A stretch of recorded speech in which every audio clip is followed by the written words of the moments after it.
வணக்கம். நான் astrology professor doctor Vimalan. அதாவதுங்க,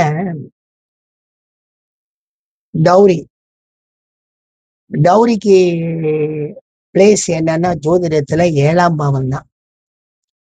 இந்த 7ஆம் பாவமும் 7ஆம் பாவாதிபதியும் எந்த அளவுக்கு நமக்கு சப்போர்ட் பண்றாங்களோ அந்த அளவுக்கு நமக்கு டௌரி கிடைக்குது. அது அந்த காலத்துல டௌரி ஆண்கள் பெண்களுக்கு கொடுத்து வந்தது.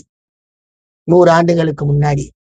100 ஆண்டுகளுக்கு பின்னாடி பெண்கள் ஆண்களுக்கு கொடுக்க வேண்டிய கட்டாயத்துக்கு தள்ளப்பட்டார்கள், வரதட்சணைன்னு சொல்லி. ஆனால் இந்த ரெண்டுலையுமே 7ஆம் பாவம் சிறப்பாக இருந்தால் வாங்கக்கூடிய டௌரி பெரிதாக நமக்கு எதுவுமே தெரியாமல் அழகாக வந்து சேருது. அதே 7ஆம் பாவம் கெட்டு கிடந்தால் வாங்கக்கூடிய டௌரி பேசப்படுது.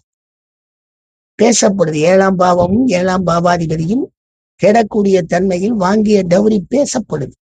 ஆனால் அது உண்மையில் நல்ல அமைப்புல இருந்திருந்தால் 7ஆம் பாவம் ஒன்னும் யார் கொடுத்த டௌரியும் வராது, அதை பத்தி பேசவும் கிடையாது, ஒண்ணும் கிடையாது.